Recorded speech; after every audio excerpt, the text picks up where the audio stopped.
اعوذ باللہ من الشیطان الرجیم بسم اللہ الرحمن الرحیم۔ قرآن مجید میں ایک سورہ ہے۔ یہ سورہ اللہ پاک کو اس قدر عزیز اور اس قدر پسند ہے کہ مسلمان بہن بھائی میں سے جو بھی اس سورت کو عید الاضحیٰ کے دن بعد از نماز ظہر پڑھ کر تلاوت کرے گا اور صرف ایک مرتبہ پڑھے گا اور ہاتھ اٹھا کر اللہ کی بارگاہ میں دعا مانگے گا، اللہ اس کی دعا فوراً قبول کرے گا۔ اگر آپ کو پوری دنیا کی سلطنت چاہیے، بادشاہت چاہیے تو وہ بھی ملے گی۔ اگر آپ کی بیٹی یا بیٹے کا اچھی جگہ رشتہ نہیں ہو رہا تو نہایت اچھی جگہ سے رشتہ آئے گا۔ اگر آپ بے اولاد ہیں تو اللہ آپ کو اولاد نرینہ جیسی نعمت سے نوازے گا۔ اگر آپ کے اوپر پہاڑ جیسا قرض ہے تو 2 دن میں یا اسی دن اللہ کے حکم سے آپ کا قرض ادا ہو جائے گا۔ اگر آپ کو من پسند کی نوکری چاہیے تو وہ بھی ملے گی، غرض آپ کی کتنی ہی بڑی مشکل کیوں نہ ہو، اس صورت کے صدقے میں انشاءاللہ حل ہو جائے گی۔ جو آپ کو آج تک نہیں ملا، انشاءاللہ آپ یہ صورت ایک دفعہ پڑھ لیں، پوری دنیا آپ کے قدموں میں ہوگی۔ اس صورت کو نماز ظہر کے بعد عید الاضحیٰ کے دن میں ایک مرتبہ پڑھ لیں۔ اس صورت کو پڑھنے کے بعد آپ ہاتھ اٹھا کر جو بھی دعا مانگیں گے، ہاتھ بعد میں نیچے آئیں گے، آپ کی دعا پہلے قبول ہوگی، اور دعا مانگنے کے فوراً بعد 1 سے 2 گھنٹے کے اندر آپ اپنی آنکھوں سے معجزات دیکھیں گے کہ جو کچھ آپ نے اللہ سے مانگا وہ فوراً آپ کو مل گیا۔ یہ اللہ کا کلام ہے، اور قرآن مجید اللہ پاک کا ایسا کلام ہے، ایسی کتاب ہے کہ جس کو اللہ نے دنیا کے شروع ہونے سے لے کر آج تک اور آج سے لے کر قیامت تک اس کی حفاظت کا ذمہ خود لے رکھا ہے۔ یعنی جب سے یہ کائنات بنی ہے یا جو 4 کتابیں نازل ہوئی ہیں، تورات، زبور، انجیل اور قرآن مجید، پہلی جو 3 کتابیں ہیں ان میں تبدیلی ہو چکی ہے اور ان پر عمل کرنا خطرے سے خالی نہیں، لیکن واحد قرآن مجید ایسی کتاب ہے جس کی حفاظت کا ذمہ اللہ نے خود لے رکھا ہے۔ عزت قرآن مجید میں ارشاد فرماتا ہے کہ میں جسے چاہوں بیٹے عطا کر دوں، جسے چاہوں بیٹیاں عطا کر دوں، جسے چاہوں دونوں ہی عطا کر دوں، جسے چاہوں کچھ بھی نہ عطا کروں، جسے چاہوں عزت دوں، جسے چاہوں ذلیل کر دوں، جس کا چاہوں رزق کھول دوں، جس کا چاہوں رزق تنگ کر دوں۔ تو یہ میرے اللہ نے قرآن مجید میں ہمیں بڑی واضح آیات میں بتا دیا ہے۔ قرآن مجید کی جو ایک آیت ہے اور اس آیت کے اوپر جو ایک زبر ہے، ایک زیر ہے، ایک پیش ہے، وہ حق اور سچ ہے۔ اور اس قرآن مجید میں اتنی برکت ہے، اتنی طاقت ہے کہ اگر ایک مرتبہ اس قرآن مجید کو جو شخص اپنے سینے سے لگا لیتا ہے تو پھر اس دنیا کی کوئی ایسی چیز نہیں ہے جو اس کو حاصل نہ ہوگی، اور اس دنیا کی تمام تر پریشانیاں ختم ہو جائیں گی۔ آج قرآن مجید کی ایک مختصر سورہ کا وظیفہ آپ کی خدمت میں لے کر حاضر ہوا ہوں، اور اس سورت کی برکت یہ ہے کہ اگر آپ کو دولت کی ضرورت ہے، پیسوں کی شدید ضرورت ہے، آپ کو ذاتی گھر کی شدید ضرورت ہے، کیونکہ گھر ایک بہت اہم ترین چیز ہے، اور آج کے اس دور جدید میں، آج کے اس مادی دور میں سمجھتا ہوں خوش نصیب ہیں وہ لوگ جن کا ذاتی گھر ہے، تو جن کا نہیں ہے آج سے عمل کر کے ایک مرتبہ ہاتھ اٹھا کر اللہ سے مانگ لیں، آپ کو 1 مہینے کے اندر آپ کا ذاتی گھر مل جائے گا، کیونکہ کرائے کے گھر میں رہنا بھی ایک بہت بڑی پریشانی ہے۔ ہر شخص کے دل میں ہر وقت ہر لمحہ یہ خوف رہتا ہے کہ ابھی مالک مکان کا فون آئے گا اور وہ کہے گا کہ سامان اپنا نکال دو، کیونکہ ہم اس گھر میں خود شفٹ ہونا چاہ رہے ہیں۔ یا پھر بعض اوقات ایسا ہوتا ہے کہ مالک مکان کو آپ کی کوئی ایسی حرکت پسند نہیں آتی اور اپنے دل کی تسلی کے لیے آپ کو اپنے گھر سے نکال دیتا ہے، اور ہر سال ہمیں یہ فکر ستاتی ہے کہ اگلے سال کہاں منتقل ہوں گے، اور گھر کی منتقلی یہ بھی ایک بہت بڑی مصیبت ہے۔ اور اس کے علاوہ اگر آپ بیمار ہیں، اپنا علاج کروانا چاہتے ہیں، اچھے ڈاکٹر کو اپنا چیک اپ کروانا چاہتے ہیں، اس عمل کو کرنے کے فوراً بعد اللہ آپ کے رزق کو وسیع اور کشادہ فرمائے گا۔ آپ کو اتنی دولت ملے گی کہ اس دنیا کے مہنگے ترین ہسپتالوں میں اپنا علاج کروا سکیں گے، آپ اچھا اور معیاری کھانا کھا سکیں گے، اچھے گھر میں رہ سکیں گے، اچھا لباس پہن سکیں گے، آپ کے پاس ایک ذاتی شاندار سواری ہوگی، آپ کو ایک اچھی گاڑی ملے گی، کاروبار میں اتنی برکت ہوگی کہ آپ دن دگنی رات چگنی ترقی کریں گے۔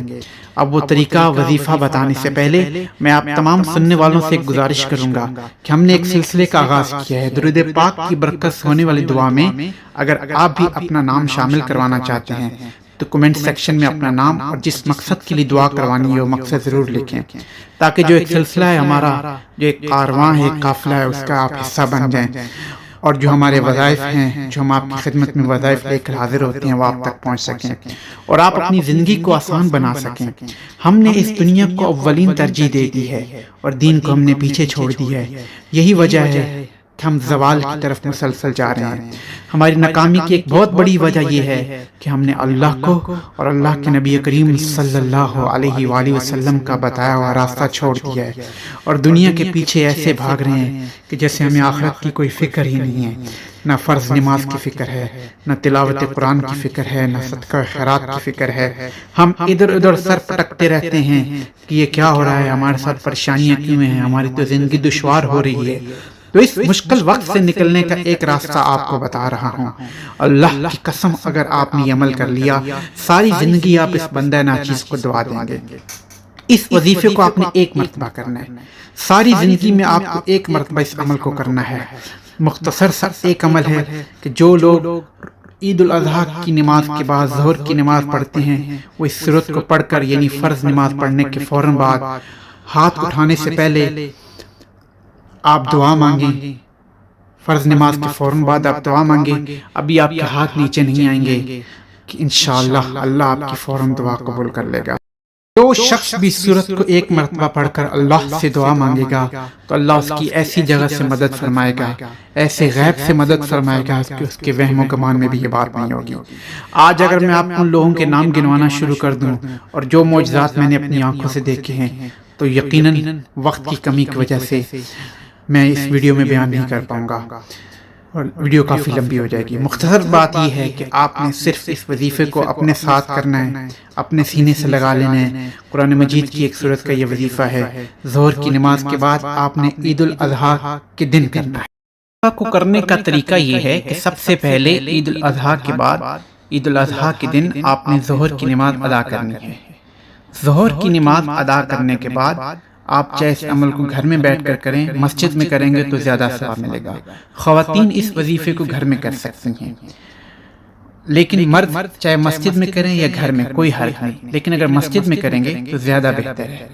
آج کل معاشرے میں ایک چیز جو زیادہ دکھ رہی ہے وہ یہ ہے کہ مرد حضرات زیادہ تر اپنی کوتاہی اور سستی کی وجہ سے مسجد کی طرف نہیں جاتے۔ تو اس عمل کو کرنے سے پہلے کوشش یہی کریں کہ آپ نماز ظہر مسجد میں ادا کریں۔ ظہر کی نماز کے بعد جب آپ اس سورت کو پڑھیں گے انشاءاللہ اس کے اثرات اور فائدے اور برکتیں آپ اپنی آنکھوں سے دیکھیں گے۔ تو جب آپ نے ظہر کی نماز پڑھ لی تو ایک دعا جو ہر فرض نماز کے بعد ہوتی ہے تو سب ہاتھ اٹھا کر وہ دعا مانگتے ہیں، وہ دعا آپ نے مانگنی ہے۔ اس کے بعد آپ نے یہ عمل کرنا ہے اور پھر آپ نے اپنی جو ایک ذاتی دعا ہے، جو آپ کی اپنی خواہش ہے سورت کو پڑھنے کے بعد، آپ نے وہ دعا مانگنی ہے۔ اس کے لیے ہاتھ اٹھانے ہیں۔ عمل کا طریقہ سن لیں۔ سب سے پہلے آپ نے اول و آخر 3 مرتبہ درود شریف پڑھنا ہے۔ درود شریف درود ابراہیمی، اللہم صلی علی محمد وعلی آل محمد کما صلیت علی ابراہیم وعلی آل ابراہیم انک حمید مجید، اللہم بارک علی محمد وعلی آل محمد کما بارکت علی ابراہیم وعلی آل ابراہیم انک حمید مجید۔ پھر آپ نے 10 مرتبہ یہ پڑھنا ہے۔ درود پاک کے بعد آپ نے 10 مرتبہ اللہ کا یہ نام پڑھنا ہے، یا رزاق یا رزاق یا رزاق، یہ 10 مرتبہ پڑھنا ہے۔ اس کے بعد 10 مرتبہ آپ نے قرآن مجید کی یہ چھوٹی سی سورہ بسم اللہ الرحمن الرحیم اِنَّا أَعْطَيْنَاكَ الْكَوْثَرَ فَصَلِّ لِرَبِّكَ وَانْحَرْ إِنَّ شَانِئَكَ هُوَ الْأَبْتَرُ، یہ سورت آپ نے 10 مرتبہ پڑھنی ہے۔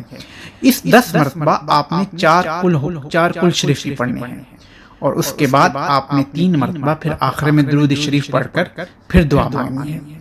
پھر جب آپ نے دعا مانگ لی تو پھر آپ نے سورہ مزمل 1 مرتبہ پڑھنی ہے۔ سورہ مزمل کو پڑھنے کے بعد آپ نے پھر 1 مرتبہ دعا مانگنی ہے۔ اپنے مقصد کو ذہن میں رکھنا ہے، آپ نے دعا کے لیے ہاتھ اٹھانے ہیں۔ اس عمل کو آپ کر کے دیکھ لیں، میں آپ کو گارنٹی دے رہا ہوں کہ انشاءاللہ آپ ساری زندگی پرسکون ہو جائیں گے۔ اس بندہ ناچیز کو دعا دیں گے کاش آپ کو اس عمل کے بارے میں پہلے کیوں نہیں معلوم ہوا۔ امید کرتا ہوں آپ کو ہماری آج کی ویڈیو بہت اچھی لگی ہوگی۔ بہت جلد ایک اور ویڈیو لے کر حاضر ہوں گا، تب تک کے لیے اللہ حافظ۔